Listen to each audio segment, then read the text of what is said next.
Hi hello नमस्कार सर्वांना. मी अक्षय पुन्हा एकदा माझ्या नवीन व्लॉगमध्ये तुम्हा सगळ्यांचं स्वागत करते. आज आहे 24 ऑगस्ट आणि आजचा दिवस खरंच खूप स्पेशल आहे, कारण आज आहे मंदारचा वाढदिवस.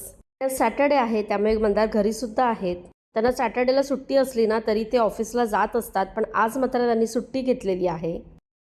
आणि इथे आता मी लंचची तयारी करते आणि दरवर्षीप्रमाणे आजही लंचमध्ये त्यांच्या आवडीचाच पदार्थ असणार आहे.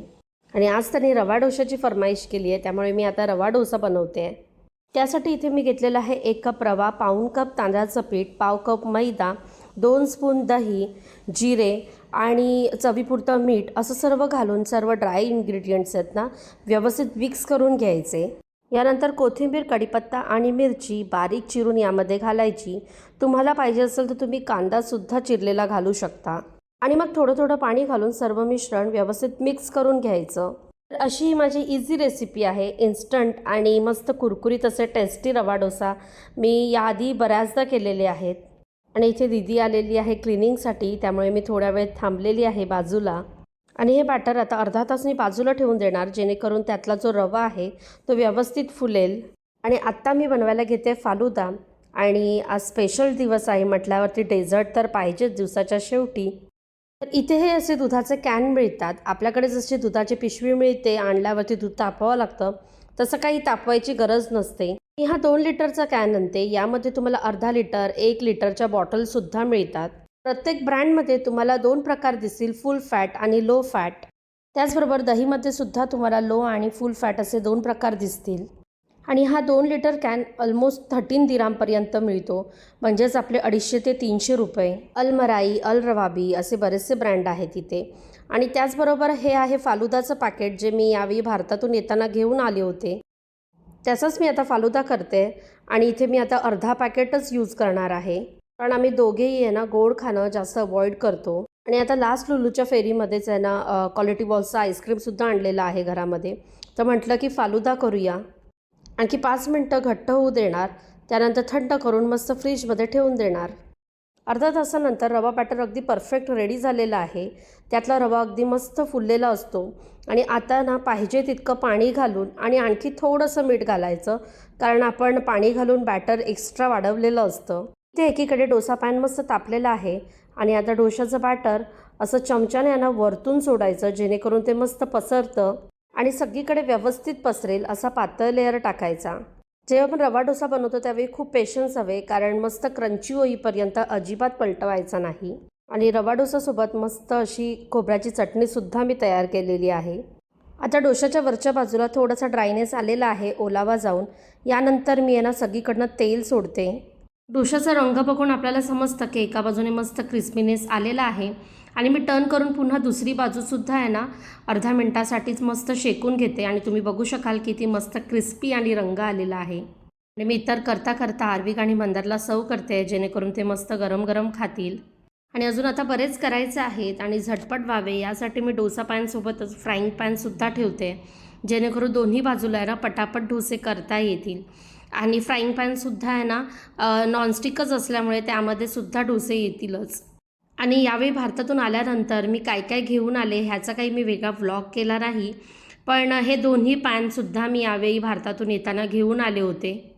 प्रत्येक वेळी डोसा टाकताना बॅटर व्यवस्थित हलवून घ्यायचं, कारण रवा घट्ट होऊन खाली बसलेला असतो. आणि मीडियम फ्लेमवरती ठेवायचं, म्हणजे मस्त क्रिस्पी होतो डोसा.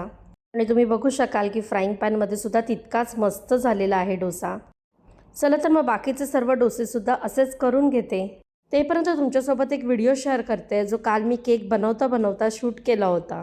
आजपर्यंत भरपूर प्रकारचे केक बनवलेले आहेत, पण आज पहिल्यांदा आयसिंगपर्यंत केक बनवणार आहे. इथे मी पहिल्यांदा केकचे 3 लेअर कापून घेते. आणि काय झालं माहिती आहे, सकाळी आर्विकला स्कूलमध्ये सोडून आल्यानंतर मी स्पॉन्ज बनवायला घेतला. 9 ते 12:30मध्ये मला स्पॉन्ज रेडी करून प्लस मला इतरही घरातली कामं सगळी आवरायची होती. त्या गडबडीत मी केक आहे ना बेक करायला ठेवला, पण अवनचं ना फॅनचं जे बटन असतं ते स्टार्ट करायलाच राहून गेलं. त्यामुळे काय झालं, हा वरचा भाग थोडा जास्त लाल झाला, जो मी काढून टाकलेला आहे. इथे तुम्हाला दिसत असेल की मी पोलपाट आणि आपलं रेग्युलर नाईफ घेतलेला आहे कट करण्यासाठी. म्हटलं की आपण पहिला मुहूर्त लावूया आयसिंगसाठी आणि मग त्यानंतर बाकीचं राहिलेलं सामान घेऊ. कारण मग कसं होतं माहिती आहे, आपण सर्व सामान घेऊन ठेवतो पण ते वापरलंच जात नाही. त्यामुळे आयसिंगसाठी लागणारं काही सामान मी खूप वर्षापासून घेऊन ठेवलेलं आहे, पण नॉर्मलच केक बनवत होते त्याच्यामुळे ते कधी यूजच केलं नाही. आता मी क्रीम व्हीप करून घेते आहे. त्याच्यासाठी मी मेजर करून घेतलेलं आहे 1.5 कप. आणि हे जे स्टीलचं मी भांडं घेतलेलं आहे ते मी अर्धा ते पाऊण तास आधी फ्रीजमध्ये थंड करण्यासाठी ठेवलं होतं. आज मी जो केक बनवते तो मी व्हॅनिला स्पॉन्ज बनवलेला आहे आणि क्रीमलासुद्धा मी व्हॅनिला फ्लेवरच टाकणार आहे. विचार केला होता की चॉकलेट स्पॉन्ज बनवून व्हॅनिला फ्लेवरचं आयसिंग करायचं, पण आम्हा तिघांनाही ना चॉकलेट फ्लेवर फार जास्त काही केकमध्ये आवडत नाही आणि दुसरी गोष्ट ना पहिल्यांदा करते त्यामुळे खूप जास्त एक्सपेरिमेंट नको. या क्रीममध्ये ऑलरेडी शुगर ॲडेड होती त्यामुळे मी फक्त व्हॅनिला एसेन्सच ॲड केलेला आहे. भारतात असताना मी 1 दिवसाचा बेकिंगचा क्लास केला होता, पण खरं सांगू बेकिंग हा कॉन्सेप्ट इतका मोठा आहे की 1 दिवसात तो समजणं आणि जमणं काही शक्य नाही आणि बेकिंगसाठी खूप जास्त प्रॅक्टिस हवी असते, त्यानंतरच परफेक्शन येतं. मी 10 ते 12 मिनटं व्हीप केल्यानंतर प्रॉपर टेक्स्चर आलेलं आहे, जे मी इथे चेक करूनसुद्धा तुम्हाला दाखवते की स्पॅक्युलाला जी क्रीम लावलेली आहे ती अजिबात खाली पडत नाही आहे. याचा अर्थ माझी क्रीम जी आहे ती प्रॉपर व्हीप झालेली आहे. ते मी आता फ्रोस्टिंगला स्टार्ट करते आणि केकचा बेस ठेवण्याआधी थोडीशी क्रीम आहे ना मी खाली बेसला लावून घेते, जेणेकरून केक आहे ना स्टेबल राहतो, अजिबात हलत नाही. इथे मी शुगर सिरप बनवून ठेवलं होतं, जे आता स्पॉन्जवरती मी सगळीकडे स्प्रेड करून घेते आहे. राऊंड टेबल नाही आहे आणि दुसरी गोष्ट ना आपल्याला कितीही वाटत असेल ना हां मी नाईफ पकडून असं असं करेल, पण जेव्हा प्रत्यक्षात आपण करायला घेतो आणि नाईफ तशी हँडल करायचा ट्राय करतो ना तेव्हा पहिला दुसऱ्यांदा आपल्याला अजिबात जमत नाही, जे आता माझ्यासोबत होतं आहे. त्यामुळे कसं का होईना पण केक अगदी प्लेन दिसेल याचा प्रयत्न मात्र मी करणार आहे. आर्विकला स्कूलमध्ये आणायला जाईपर्यंत स्पॉन्ज रेडी झाला होता, जो मी अवनमधून बाहेर काढून ठेवला आणि मग यानंतर आर्विकला स्कूलमधून घेऊन आले. त्याचं जेवण वगैरे सर्व आवरून तो झोपला. तेपर्यंत केक मस्त थंड झाला होता, कारण गरम केकवर का आपण लगेच आयसिंग करू शकत नाही. आणि आत्ता दुपारी तो झोपल्यावरती मी शांतपणे ना आयसिंग करू शकते, कारण मग नाहीतर तो आहे ना मध्ये खूप जास्त लुडबुड करतो. सेकंड आणि थर्ड लेयर लावल्यानंतर पुन्हा सेम प्रोसेस करते. शुगर सिरप आणि क्रीम सगळीकडे व्यवस्थित स्प्रेड करून घेते. 1 दिवसाच्या क्लासमध्ये खूप जास्त काही लक्षात येत नाही, पण ज्यावेळी आपण स्वतः प्रॅक्टिकल करायला घेतो ना केक, त्यावेळी बऱ्याचशा गोष्टी समजतात. केकला डिझाईन कशी करायची याचं मी थोडंसं इमॅजिनेशन करून ठेवलं होतं आणि त्यामुळे केकला संपूर्ण क्रीम लावून झाल्यानंतर इथे मी कॅडबरी घेतलेली आहे, जी मी किसून टाकते आणि या कॅडबरीचा क्रशच मी केकच्या आजूबाजूने सुद्धा असं हलक्या हाताने मारून स्टिक करते. मगाशी सांगितल्याप्रमाणे बऱ्याच वर्षाआधी मी ही नोझलचा सेट घेतला होता, जो मी आज पहिल्यांदा यूज करून काहीतरी डिझाईन करणार आहे केकवरती. त्यासाठी मी इथे राहिलेली सर्व क्रीम पायपिंग बॅगमध्ये घातलेली आहे आणि असं ग्लासमध्ये ठेवल्यावरती फार इझी होऊन जातं. बऱ्याच जणांना माहीत असेल जे नॉर्मली नेहमी बेकिंग करतात. आणि हे करता करता माझ्या लक्षात आलं आहे की मी घेऊन ठेवलेला हा जो नोझलचा सेट आहे हा आकाराने फार छोटा आहे, त्यामुळे त्याच्यातनं निघणारी डिझाईन फारच छोटी निघते.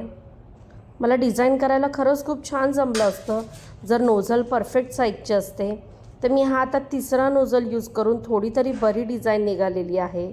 आणखी एक गोष्ट माझ्या लक्षात आली ती म्हणजे की पायपिंग बॅगने जी मी डिझाईन करते ती खालच्या कॅडबरी क्रशमुळे आहे ना नीट बसत नाही आहे. त्यामुळे कॅडबरी क्रश मी स्पॅक्युलाने थोडं साईडला केलं आणि मग डिझाईन करते. आणि फायनली माझ्याकडे काही केकचे स्प्रिंकल्स आहेत, ज्याने मी आता फायनल डेकोरेशन करते. फायनली आपल्याला केकचं आयसिंगसुद्धा करायचं आहे. ही जी इच्छा राहिली होती तीसुद्धा मी आज पूर्ण केलेली आहे आणि यापुढे ना आता कंटिन्यू बेकिंग करून मला परफेक्ट आयसिंग शिकायचं आहे. आणि खरं सांगू हा केक मंदारसाठी अगदी सरप्राईज असणार आहे, कारण त्यांना अजिबात कल्पना नाही आहे. कारण यावर्षी आहे ना मी बड्डेचं काहीच डिस्कशन न करता विसरल्यासारखं दाखवलेलं आहे. दरवर्षी कोणाचाही बड्डे असला तर मी पूर्ण प्लॅनिंग करत असते की त्या दिवशी काय मेनूज बनवायचे आहेत, कुठे जायचं आहे. कसा दिसतोय केकचा फायनल लुक मला नक्की कमेंटद्वारे सांगा. चला केक कसा बनवला हे तर तुमच्याशी शेअर केलं, पण नेक्स्ट डे आता केक कटिंग कसं सेलिब्रेट केलं हे सुद्धा शेअर करते. थांब जरा थांब.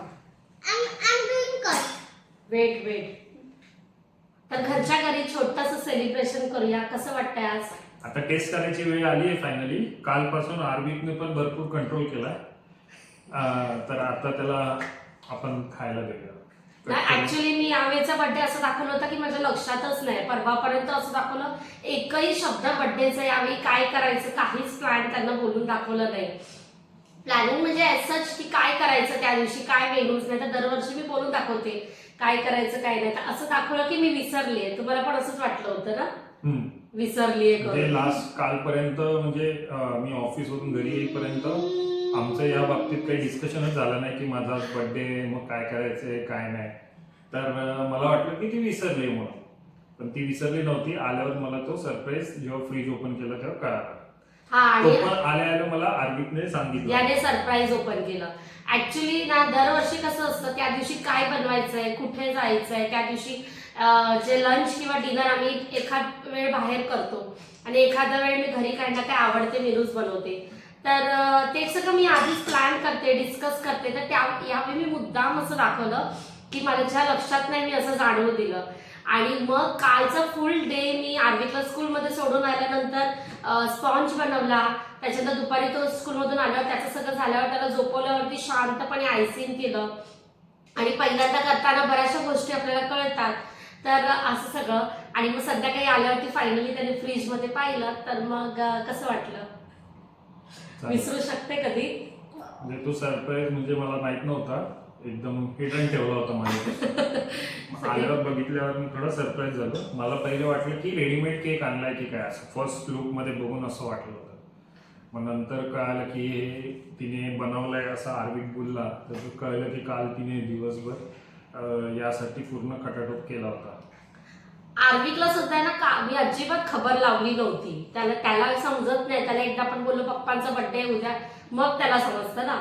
तर अजिबात त्याला केक बनवलाय वगैरे काहीच माहित नव्हतं. पण मी संध्याकाळी ना चुकून त्याच्याकडनं बोलून गेली त्याच्यासोबत की पप्पांचा उद्या बर्थडे आहे ना, मग आपल्याला जायचं, तर मग मी तुला नेणार नाही, तू असं केलं असतं. झालं, त्याने ते हेरलं. इथे मी आहे ना हॅपी बर्थडेचं सॉन्ग लावण्यासाठी उठलेली आहे आणि तुम्ही बघू शकता आर्विकची मज्जा. तो पोझिशन घेऊनच बसलेला आहे की चुकून पप्पांनी माझ्या आधी कॅन्डल फुंकू नये.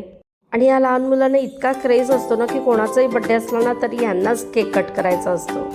केकची टेस्ट विचाराल तर अगदी मस्त होता, कारण स्पॉन्ज आणि क्रीमची टेस्ट अगदी परफेक्ट होती. फक्त माझ्याकडनं शुगर सिरप कमी वापरलं गेल्यामुळे आहे ना थोडा ड्रायनेस होता. तर अशा प्रकारे घरच्या घरी छोटंसं सेलिब्रेशन आम्ही केलं. आणि कसं वाटलं ते मला कमेंटद्वारे नक्की कळवा. आणि बड्डेच्या इव्हनिंगला आम्ही कुठे गेलो आहे हे तुम्हाला नेक्स्ट ब्लॉगमध्ये नक्की बघायला मिळेल. त्याच्यामुळे नेक्स्ट ब्लॉग अजिबात मिस करू नका. आय होप तुम्हाला आजचा ब्लॉग आवडला असेल आणि व्हिडिओ आवडला असेल तर जास्तीत जास्त लाईक, शेअर आणि सबस्क्राईब करा. पुन्हा भेटून नवीन ब्लॉगमध्ये. तेपर्यंत सर्वांनी आपली काळजी घ्या. बाय.